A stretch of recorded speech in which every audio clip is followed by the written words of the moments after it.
Hello everyone, जय हिंद, नमस्कार, welcome you all to mission competition. आप सभी का स्वागत है। सबसे पहले आप सभी को राधे राधे, जय श्री राम। सो देखिएगा, टेस्ट सीरीज आज से हमारा स्टार्ट हो रहा है, जो कि आपका बिहार एसएससी इंटर लेवल और बिहार दरोगा, प्राइमरली बिहार दरोगा अपन फोकस कर रहे हैं। और अभी जो 28 सीट पे जो प्रोविजन मद निषेध दरोगा का जो आया हुआ है वो भी हम लोग फोकस कर रहे हैं। तो देखिए, अभी फॉर्म फिल हो रहा है, लेकिन प्रीलिम्स का एग्ज़ाम फटफट हो जाएगा एकदम, उसमें कोई समय लगेगा नहीं, ठीक है ना। सेट 1 में आपके सामने लेके आया हूँ, बिल्कुल लेटेस्ट पैटर्न पे आधारित है, इस यहीं से सवाल आपका बनेगा। और बस जो मैं सेट करवा रहा हूँ वो करते रहिए। देखिए, डेली बेसिस पे नहीं आएगा, है ना, वीक में 3 से 4 दिन आपको ये सेट ज़रूर मिलेगा। और इसका जो है पीडीएफ हमारे टेलीग्राम पे डाल दिया जाएगा, मोस्ट इम्पॉर्टेंट। साथ ही साथ दूसरी चीज़, देखिए, दरोगा के लिए, बिहार एसएससी के लिए, चाहे आप बिहार विधानसभा एएसओ की तैयारी कर रहे हैं उसके लिए, सभी के लिए जो जीके जीएस जो इम्पोर्टेंट है, उसका संपूर्ण जीके जीएस का जो है पीडीएफ आपको दिया जा रहा है। मोस्ट इंपॉर्टेंट, वो पीडीएफ जो है वन लाइनर फॉर्मेट में रहेगा, ताकि आप फटाफट से उसको पढ़ सकें। तो देखिएगा, बिहार में जितनी भी प्रतियोगिता परीक्षाएं होती हैं उन सब के लिए वैलिड रहेगा, ठीक है, वन लाइनर फॉर्मेट रहेगा, ताकि आप कंटेंट को अच्छे तरीके से और डिटेल में पढ़ पाएँ। प्राइस केवल 149 रुपये है, आप लोग इसको प्राप्त कर सकते हैं। पेमेंट करके आप लोग 9708351194 इस नंबर पर पेमेंट करिएगा, स्क्रीनशॉट भेज दीजिएगा व्हाट्सएप पे, आप लोगों को पीडीएफ वहीं पे सेंड कर दिया जाएगा। और इस सेट 1 का जो पीडीएफ है ये हमारे टेलीग्राम चैनल पर डाल दिया जाएगा, फ्री में आपको वहाँ पे प्रोवाइड हो जाएगा, उसके लिए चिंतित आप लोग ना हो। तो ये सेट लगाइए और ये प्रोवाइड वहाँ पे करवा दिया जाएगा टेलीग्राम पे, एक आध घंटे में आप लोग देख लीजिएगा। चलिए देखिएगा, पहला प्रश्न है, ग्रेट निकोबार द्वीप पर स्थित किस स्थान को भारत का सबसे दक्षिणी बिंदु माना जाता है, ठीक है, साउथर्न पॉइंट। तो साउथर्न पॉइंट की बात करें, देखिए, इंदिरा पॉइंट को जो है दक्षिणी बिंदु यानी साउथर्न पॉइंट माना जाता है। अब ये बात ध्यान रखिएगा, देखिए 1980 में जो है श्रीमती इंदिरा गांधी के नाम पे इसका नामकरण हुआ था, 1980 के दशक में, ठीक है, ओके। और ये भी ध्यान रखिएगा कि इंदिरा पॉइंट जो है भारत में अंडमान और निकोबार, ये जो आइलैंड है, इस आइलैंड में एक छोटा सा ये गाँव है। चलिए नेक्स्ट देखते हैं, अष्टाध्यायी भारतीय व्याकरण डैश द्वारा 6ठी से 5वीं शताब्दी ईसा पूर्व में लिखा गया एक संस्कृत व्याकरण था, ठीक है, इसको इग्नोर करिए, ठीक है। देखिए, इसका जो करेक्ट आंसर होगा, देखिए, पाणिनि के द्वारा ये लिखा गया था, राइट। तो पाणिनि के द्वारा, इस बात का ध्यान रखिएगा, ये लिखा गया था 6ठी शताब्दी ईसा पूर्व में, और ये एक संस्कृत में, ये संस्कृत व्याकरण का एक ग्रंथ है, ठीक है। तो वैदिक धर्म के लिए किया गया ये जो बेसिकली ये व्याकरण और संस्कृत भाषा का उस समय इस्तेमाल होता था, और उसी के लिए जो है इसका निर्माण किया गया था। नंबर 3 देखिएगा, निम्नलिखित में से कौन सा राज्य प्राकृतिक रबड़ का एक प्रमुख उत्पादक है। तो प्राकृतिक रबड़ का प्रमुख उत्पादक की बात कर लें इन सारे स्टेट्स में से, तो केरल जो है वो प्राइमरली जो है नेचुरल रबड़ प्रोड्यूसर है, ठीक है, इस बात का ध्यान रखिएगा। सो देखिएगा, आपका प्राकृतिक जो नेचुरल रबड़ है वो केरल हो जाता है। आंध्र प्रदेश की बात करें तो ये कपास यहाँ पे जो है, यहाँ पे उत्पादन होता है, और कपास के अलावा, कपास जो है आंध्र प्रदेश के अलावा गुजरात, महाराष्ट्र, तमिलनाडु में भी होता है, ठीक है। आंध्र प्रदेश, साथ ही साथ बात करें मध्य प्रदेश की, तो मध्य प्रदेश में देखिए ये दाल का शीर्ष उत्पादक है मध्य प्रदेश। और महाराष्ट्र की अगर हम लोग बात कर लें, राइट, तो महाराष्ट्र जो है, देखिएगा, कपास में महाराष्ट्र भी आ जाता है, ठीक है। चलिए नेक्स्ट देखते हैं, लावणी डैश का एक लोक नृत्य है।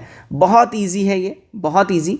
लावणी आप बहुत सारी मूवीज़ में देखते होंगे, तो वहाँ पे ये दिखाया जाता है। तो लावणी जो है यहीं का एक लोक नृत्य है, राइट। और देखिए, जितना भी क्वेश्चन है, सारा क्वेश्चन आपको रिलेवेंट एकदम दिखेगा, ठीक है, ऐसा कुछ भी नहीं बहुत ज़्यादा फैंसी और बहुत टफ क्वेश्चन है। ये जितना भी है, देखिए, मोस्ट इंपॉर्टेंट पीवाईक्यू को इसमें शामिल किया गया है, और जो मोस्ट एक्सपेक्टेड क्वेश्चन है, इस पीडीएफ को आप जितने भी हम लोग सेट करवाएंगे, उसको जितना ज़्यादा से ज़्यादा आप लगाइएगा ना, आप ही को फ़ायदा होगा। चलिए अगला सवाल देखिएगा। अगला सवाल है, भारत के संविधान का पहला संशोधन अधिनियम कब आया था, ठीक है, डैश में आया था, यहाँ पे डैश हो जाएगा, ठीक है ना, डैश में आया था, यानी किस साल आया था।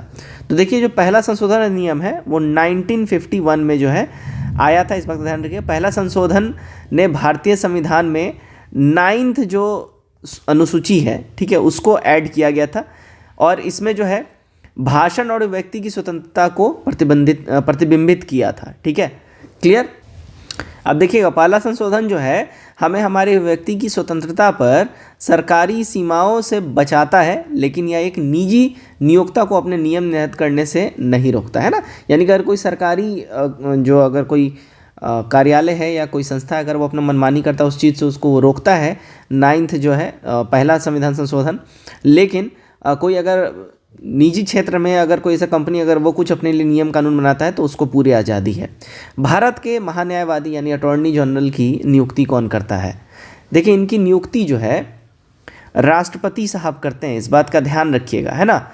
तो राष्ट्रपति भारत के लिए सर्वोच्च न्यायालय के महान्यायवादी के रूप में नियुक्त होने के लिए व्यक्ति उसका यहाँ पे अपॉइंटमेंट करते हैं। अब देखिए, महान्यायवादी का कर्तव्य क्या होता है? वो ऐसे कानूनी मामले पर भारत सरकार को सलाह दे सकता है और कानूनी चरित्र के ऐसे अन्य कर्तव्यों का पालन करे जो उस समय पर सौंपे या नियत किए जाते हैं। ठीक है, इस बात का ध्यान रखिएगा। तो बेसिकली ये सरकार को जो है सलाह देते हैं कानून से रिलेटेड। चलिए 7 देखिएगा, भारत में जीआई टैग हो जाएगा। ठीक है, टाइपिंग मिस्टेक है। जीआई टैग पाने वाला पहला उत्पादन का नाम बताएं। ठीक है, पहले उत्पादन का नाम बताएं। जीआई टैग पाने वाला, ठीक है, पहले उत्पादन का नाम बताइए। तो पहला उत्पादन जो था भारत में, जो जीआई टैग जिसको प्राप्त हुआ था, देखिए दार्जिलिंग टी था। ठीक है, दार्जिलिंग चाय, इस बात का ध्यान रखिएगा। ठीक है, और इसको साल 2004 में ये जीआई टैग प्राप्त हो गया था, इस बात का ध्यान रखिए। भारत में अब तक कुल मिला के 236 है ना जीआई टैग्स दिए जा चुके हैं डिफरेंट प्रोडक्ट्स को। ठीक है, और 200 से अधिक उत्पादों ने इस लेबल के लिए अभी करेंटली आवेदन भी किया हुआ है। 200 से अधिक ऐसे प्रोडक्ट्स हैं जिनका ऑलरेडी आवेदन जा चुका है कि इनको जीआई टैग प्राप्त हो। 8 नंबर देखिए, भारत के राष्ट्रपति ने अनुपस्थिति में यदि उपराष्ट्रपति उपलब्ध नहीं है तब निम्नलिखित में से कौन राष्ट्रपति के रूप में कार्य कर सकता है? देखिए, उस टाइम में भारत के मुख्य न्यायाधीश यही राष्ट्रपति के रूप में कार्य करेंगे, इस बात का ध्यान रखिएगा। भारत के मुख्य न्यायाधीश राष्ट्रपति को जब वो इलेक्ट होते हैं तो उनके पद और गोपनीयता की शपथ दिलाते हैं, और राष्ट्रपति और उपराष्ट्रपति की अनुपस्थिति में भारत के जो मुख्य न्यायाधीश हैं वही कार्यवाहक राष्ट्रपति के रूप में कार्य करते भी हैं, इस बात का आपको ध्यान होना चाहिए। ठीक है जी, चलिए आगे बढ़ते हैं। नेक्स्ट है, देखिए सवाल नंबर 9, न्यूट्रॉन की खोज किसने करी थी? देखिए, न्यूट्रॉन की खोज जो है जे चैडविक के द्वारा न्यूट्रॉन की खोज की गई थी, इस बात का ध्यान रखिएगा। ठीक है, तो देखिए, परमाणु किसी भी रासायनिक तत्व की सबसे छोटी इकाई मानी जाती है और परमाणु इलेक्ट्रॉन, प्रोटॉन और न्यूट्रॉन से ये बना होता है ना जी। चलिए अब देखिए, जे चैडविक इन्होंने न्यूट्रॉन की खोज करी थी। ठीक है, ई गोल्डस्टीन इन्होंने प्रोटीन की खोज करी थी। ठीक है, माफ़ करिएगा, ई गोल्डस्टीन अगर हम बात करें तो प्रोटीन की खोज करी थी। जे थॉमसन के द्वारा जो है इलेक्ट्रॉन की खोज हुई थी, इलेक्ट्रॉन। ठीक है, इलेक्ट्रॉन की खोज इनके द्वारा हुई थी, है ना। और नील बोहर के द्वारा हाइड्रोजन परमाणु, राइट, हाइड्रोजन परमाणु, इसकी खोज नील बोहर के द्वारा करी गई थी, उसका रचना और उसका स्पेक्ट्रम का भी। नंबर 10 देखिएगा, कौन सा नहर भूमध्य सागर और लाल सागर को आपस में जोड़ता है? देखिए, तो ये नहर जो है ना, स्वेज नहर है, इस बात का ध्यान रखिएगा। तो इसका निर्माण जो है 1869 में स्वेज नहर का निर्माण हो गया था। ठीक है, और उत्तर में पोर्ट सईद है ना, उत्तर में पोर्ट सईद है। ठीक है, सईद, और साउथ में, है ना, साउथ में जो है दक्षिण में कौन सा है? तो देखिएगा, दक्षिण में पोर्ट जॉर्डन है। ठीक है, इस बात का ध्यान रखिएगा, ये पूछता है। चलिए अगला देखते हैं हम लोग। नंबर 11, निम्नलिखित में से किसने प्रसिद्ध कोहिनूर हीरा और शाहजहां के रत्न जड़ित मयूर सिंहासन को छीन लिया था? देखिए, तो ये कौन छीना था? तो देखिए, नादिर शाह ने ये काम किया था, इसी ने छीना था, है ना। अब देखिए 1739 में, कब? 1739 में शाहजहां के मयूर सिंहासन पर लगे मोर शीर्ष पे लगा हुआ था और कोहिनूर ने भारत और मुगल खजाने से ये चला गया था 1739 में, है ना। नादिर शाह जो है ये प्रसिद्ध कोहिनूर हीरा और शाहजहां का रत्न जड़ा मयूर सिंहासन जब आया था, आक्रमण किया था, तो अपने साथ वो ले गया था। ठीक है जी, चलिए अब देखिएगा नंबर 12 में क्या बोला जा रहा है? उसे भारतीय शहर का नाम, उस भारतीय शहर का नाम बताइए जहां दिसंबर 1984 को यूनियन कार्बाइड इंडिया लिमिटेड संयंत्र में त्रासदी हुई थी। तो देखिएगा भैया, ये भोपाल त्रासदी के नाम से जाना जाता है। ठीक है, 1984 में यूनियन कार्बाइड इंडिया के फैक्ट्री में लगा था और इसमें जो केमिकल का रिसाव हुआ था वो जो केमिकल है मिथाइल आइसोसोनाइट था। ठीक है, मिथाइल आइसोसोनाइट था, अपना ध्यान रखिएगा। ठीक है, तो ये पूछता भी है भोपाल त्रासदी में कौन से गैस का रिसाव हुआ था, तो मिथाइल आइसोसोनाइट हुआ था। बस इसी चीज़ का ध्यान रखिएगा। और इसमें जो डेथ हुआ था ना, अगर हम डेथ की बात कर लें तो लगभग देखिएगा 15,000 से ले के 20,000 तक जो है लोगों का डेथ हुआ था। ये सरकारी आंकड़े के हिसाब से है, तो आप सब जान रहे हैं कि रियल में ज़्यादा हुआ होगा। अब देखिए, निम्नलिखित में से कौन उच्चतम गुणवत्ता वाला कठोर कोयला है? उच्चतम गुणवत्ता वाला जो कठोर कोयला की बात कर लें तो देखिएगा ये एंथ्रोसाइट होता है। ठीक है जी, एंथ्रोसाइट कोयला जो है 90% प्योर कोल के कैटेगरी में आता है, इस बात का ध्यान रखिएगा, है ना। और यह धुआं रहित रहता है ना, स्मोकलेस रहता है, स्मोकलेस रहता है। 14 देखिएगा, 2011 की जनगणना के अनुसार निम्नलिखित में से किस राज्य में सबसे अधिक ग्रामीण जनसंख्या है? सबसे अधिक ग्रामीण जनसंख्या देखिए यूपी में है, उत्तर प्रदेश में है सबसे अधिक ग्रामीण जनसंख्या, है ना। और यहाँ की राजधानी जो है लखनऊ है, आप सभी जान रहे हैं। अच्छा, ये पूछ देता है कभी कभी उत्तर प्रदेश का स्थापना कब हुआ, तो 1950 में हुआ था, इस बात का ध्यान रखिएगा। चलिए आगे बढ़ते हैं। राउफ एक लोक नृत्य है, इसकी उत्पत्ति डैश में हुई है। देखिए, राउफ लोक नृत्य है और इसकी उत्पत्ति जम्मू एंड कश्मीर में हुई है। नंबर 16 देखते हैं। नंबर 16 देखिए, भारत सरकार के सिक्के पर अंकित शेर का चिन्ह कहाँ से लिया गया है? देखिए, भारत सरकार के सिक्के पर जो शेर का चिन्ह है वो देखिए सारनाथ के स्तंभ से इसको लिया गया है, इस बात का ध्यान रखिएगा।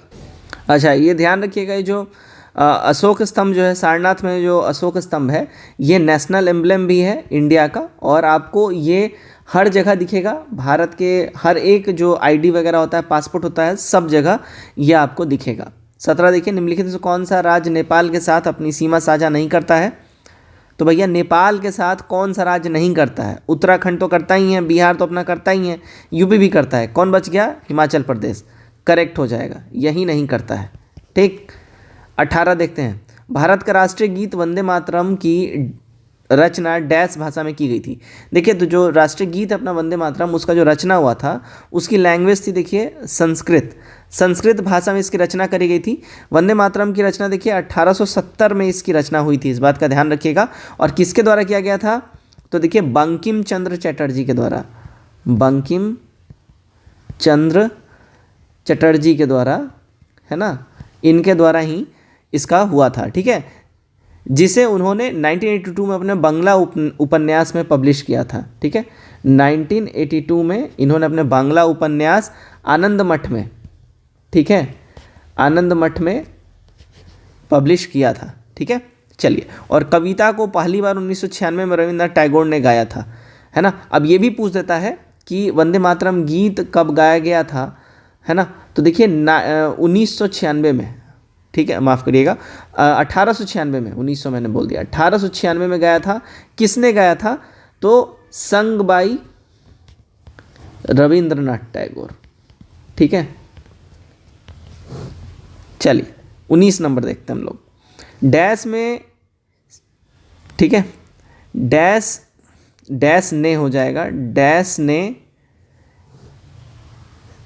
सेना को, ठीक है, डैश ने सेना को, यहाँ पे लिख देते हैं, सेना को मजबूत करने के लिए मनसबदारी प्रथा शुरू की। किसने सेना को मजबूत करने के लिए मनसबदारी प्रथा स्टार्ट किया था? देखिए, अकबर के द्वारा ये स्टार्ट किया गया था, ठीक है ना, मनसबदारी प्रथा। और ये 1571 में अकबर के द्वारा इसको स्टार्ट किया गया था। यह सेना को संगठित करने की एक ऐसी प्रथा थी जिसमें प्रत्येक मनसबदार अपने पद और पद के अनुसार घुड़सवार सैनिक रख सकता था, और मनसब का उपयोग दरबार में अपने पद, श्रेष्ठता और प्रभाव को निर्धारित करने के लिए भी होता था। दांडी मार्च कब स्टार्ट हुआ था? ये बहुत आसान और बहुत ट्रिकी सवाल भी है, क्योंकि इसमें डेट ऐड हो गया है।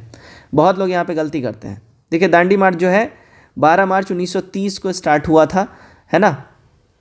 और इसका नमक सत्याग्रह भी इसको बोला जाता है, ठीक है जी।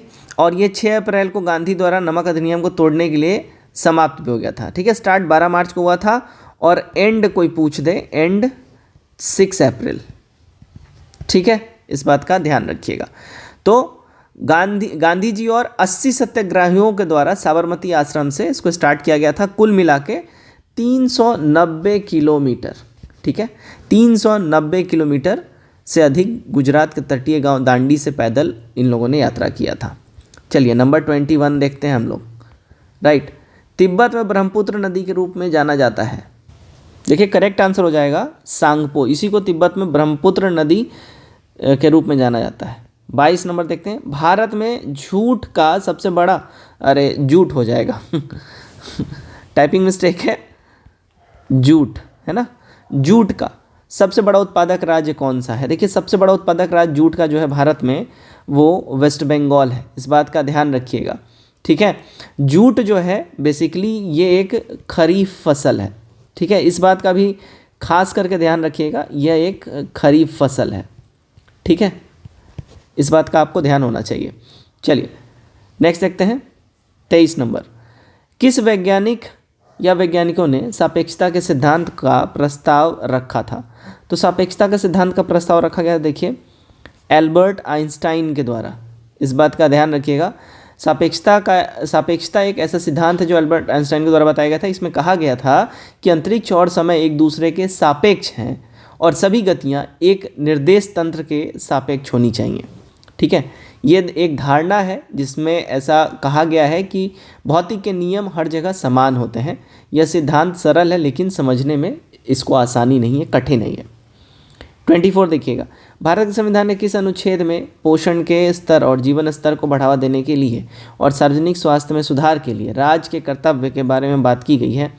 तो ये राज्य के कर्तव्य के बारे में बात देखिए करी गई है आर्टिकल 47 के अंदर में, ठीक है। इसमें पोषण के स्तर और जीवन के स्तर को बढ़ाने और सार्वजनिक स्वास्थ्य में सुधार के लिए राज्य के कर्तव्य के बारे में बातें करी गई हैं। 25 देखते हैं। हॉर्नबिल फेस्टिवल निम्नलिखित में से किस राज्य में मनाया जाता है? काफ़ी फेमस है, ये नागालैंड में मनाया जाता है, ठीक है, हॉर्नबिल फेस्टिवल, ठीक है। इसे त्योहारों का त्यौहार भी कहा जाता है, ठीक है। हॉर्नबिल फेस्टिवल जो है इसको त्योहारों का त्यौहार ये भी कहा जाता है, इस बात का आप खास ध्यान रखिएगा। इसमें राज्य की विभिन्न जनजातियों और पारंपरिक रूप से नृत्य, लोकगीत, कला और स्वदेशी खेल ये सब इसमें ऐड किया जाता है। चलिए नंबर 26 देखते हैं। भारत में नागरिकों को दिया जाने वाला सर्वोच्च सम्मान पुरस्कार कौन सा है? तो देखिए ये भारत रत्न है, नागरिकों को दिया जाने वाला सर्वोच्च सम्मान पुरस्कार, है ना। उसके बाद आता है पद्म भूषण, तब उसके बाद आता है पद्म विभूषण, उसके बाद पद्म भूषण 3rd नंबर पे, 4th नंबर पे पद्मश्री आता है, ठीक है। तो हम लिख देते हैं, ये 1st हो गया, ये 2nd हो गया, ठीक है, ये 3rd हो गया, राइट, और 4th में पद्मश्री आता है, ठीक। चलिए परमवीर चक्र जो है ये अलग है एक। 27 आर्थिक उदारीकरण का मुख्य तत्व क्या है? आर्थिक उदारीकरण की बात कर लें तो देखिएगा, इसमें बाजार व्यवस्था को अपनाना, आवश्यक आर्थिक नियंत्रणों को हटाना, अधिक श्रम बाजार, लचीलापन, ये ऑल ऑफ दीज हो जाएगा करेक्ट आंसर, ठीक है, सारे के सारे इसमें आ जाते हैं। 28 देखिएगा। स्वामी विवेकानंद का वास्तविक नाम क्या था? रियल नेम पूछा जा रहा है। तो देखिए स्वामी विवेकानंद का जो रियल नेम था वो नरेंद्र नाथ दत्त था, ठीक है, नरेंद्र नाथ दत्त, ठीक है, नरेंद्र नाथ दत्त था, इस बात का ध्यान रखिएगा। स्वामी विवेकानंद का जन्म जो है, इनका जन्म की बात कर ले, देखिए 12 जनवरी 1863 में हुआ था, ठीक है, 1863 में।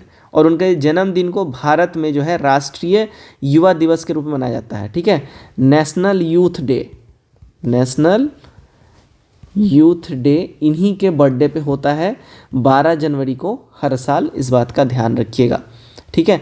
इनका ओरिजिनल नेम था नरेंद्र नाथ दत्त और भारत का देशभक्त संत माना जाता था इनको, ठीक है। गीता की ओर लौटो इन्होंने ही नारा दिया था, ठीक है, नारा क्या दिया था इन्होंने? गीता की ओर लौटो, गीता की ओर लौटो, ठीक है। चलो 29 देखिएगा, नोटबंदी भारत सरकार द्वारा डैश में की गई थी।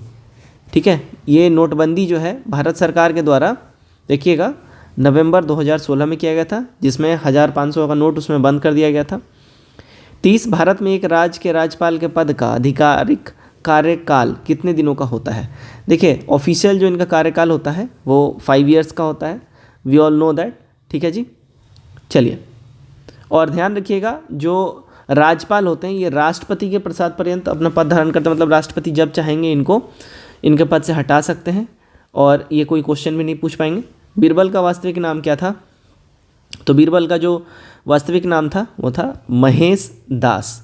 ठीक है, बीरबल को मूल रूप से महेश दास नाम जानता था। इनका जन्म देखिए 1528 से 1586 के बीच में, ये एग्जैक्ट डेट किसी को नहीं पता है, इसलिए इस बीच में ही बोला जाता है कि इनका जन्म हुआ था। और राजा बीरबल एक हिंदू सलाहकार और मुग़ल सम्राट अकबर के दरबार में ये जो है सैन्य कमांडर थे, सेना कमांडर भी थे। प्रारंभिक ऋग्वैदिक काल में सबसे मूल्यवान संपत्ति क्या मानी जाती थी? सबसे मूल्यवान संपत्ति जो है गाय को कहा जाता था, जिसको अधन्या भी कहा गया है।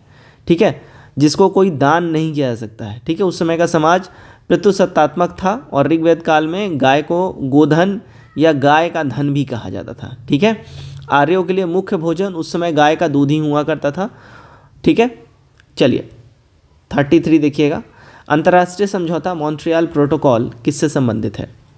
देखिए तो मॉन्ट्रियल प्रोटोकॉल जो है ये ओजोन परत, ओजोन लेयर से इसका संबंध है। ठीक है जी, है ना। और CFC यानी क्लोरोफ्लोरोकार्बन ये एक प्रकार का गैस होता है जिसकी वजह से ओजोन परत का काफ़ी क्षरण हो रहा है ना। इस पर 1987 में मॉन्ट्रियल प्रोटोकॉल पे साइन हुआ था, इस बात का ध्यान रखिएगा। और 1989 में इसको लागू कर दिया गया था, लागू हो गया। चलिए 34 देखिएगा, अंतर्राष्ट्रीय जल दिवस किस दिन मनाया जाता है? देखिए अंतर्राष्ट्रीय जल दिवस की बात कर लें तो ये हर साल 22 मार्च को अंतर्राष्ट्रीय जल दिवस मनाया जाता है। अगला सवाल देखते हैं, नंबर 35, अजमेर में 2.5 दिन का झोपड़ा डैश के द्वारा बनवाया गया था। ये देखिए बनवाया गया था 2.5 दिन का झोपड़ा कुतुबुद्दीन ऐबक के द्वारा। ठीक है जी, 2.5 दिन का झोपड़ा एक ये मस्जिद है, इस बात का ध्यान रखिएगा। बहुत लोग शायद इस बात को ना जानते हो, तो ये एक मस्जिद है 2.5 दिन का झोपड़ा जो कुतुबुद्दीन ऐबक के बारे में बनाया गया था। ठीक है, और ये मोहम्मद गौरी के आदेश से ही 2.5 दिन का भीतर इसको बनवा दिया गया था, इसलिए 2.5 दिन का झोपड़ा इसका नाम पड़ा था। सुल्तान ने मस्जिद को 60 घंटे 60 आवर्स के अंदर में इसको बनवा के कंप्लीट करवा दिया था। ठीक है, चलिए अगला देखते हैं, भारत में हाँ जी देखिए, भारत में वस्तु एवं सेवा कर यानी GST के लिए उच्चतम स्लैब क्या है? तो हाईएस्ट जो टैक्स स्लैब है वो 28% का है ना, इस बात का ध्यान रखिएगा। 37 देखिएगा, भारत में गेहूं का सबसे बड़ा उत्पादक राज्य कौन सा है? तो सबसे बड़ा जो गेहूं वीट प्रोड्यूसर है वो है यूपी, सबसे बड़ा उत्पादक राज्य है। गेहूं एक जो है अगर हम बात कर लें, देखिएगा ये रबी फसल है, इस बात का ध्यान रखिएगा।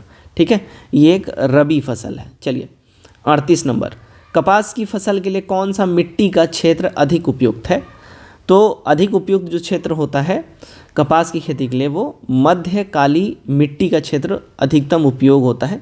राजस्थान के दक्षिणी पूर्वी भाग जो है ये मध्य काली मिट्टी वाला क्षेत्र होता है। झालवाड़ी, बूंदी, बारा ये सब उधरी का एरिया है। ठीक है, और इसमें मिट्टी में जो है फॉस्फेट और नाइट्रोजन और पोटास का काफ़ी ज़्यादा मात्रा होता है, इसलिए पानी को होल्ड करके रखता है। 39, तुर्की की राजधानी क्या है? देखिए तुर्की इसकी राजधानी है अंकारा, इस बात का ध्यान रखिएगा। ठीक है, और यहाँ की मुद्रा जो है तुर्की लीरा है, तुर्की लीरा इसका करेंसी है। ठीक है, और राष्ट्रपति की बात करें तो रिसेप ताइप एर्दोगन यहाँ के राष्ट्रपति हैं। 40, भारत के निम्नलिखित में से कौन सी नदी बंगाली खाड़ी में गिरती है? तो बंगाली खाड़ी में जो भारत की नदी गिरती है वो है देखिए गोदावरी। ठीक है, गोदावरी बंगाली खाड़ी में जाके गिरती है। ठीक है जी, और ध्यान रखिएगा ये महाराष्ट्र, तेलंगाना, आंध्र प्रदेश, छत्तीसगढ़ और उड़ीसा से बहते हुए टोटल 1465 किलोमीटर है ना, यानी कि 910 मील तक पूर्व की ओर बहती है। पूर्व की ओर बहते हुए जाती है तब जाके ये बंगाली खाड़ी में गिर जाती है, इस बात का ध्यान रखिएगा, राइट। तो दोस्तों ये था देखिए most expected top 40 question set 1 से। उम्मीद करता हूँ ये सवाल और ये जो सेट है ये आपको बहुत मस्त लगे होंगे। कमेंट करके जो बताइए कि आपको कैसा लगा। वीडियो अच्छा लगा वीडियो को शेयर करिए, चैनल सब्सक्राइब करिए। जय हिंद।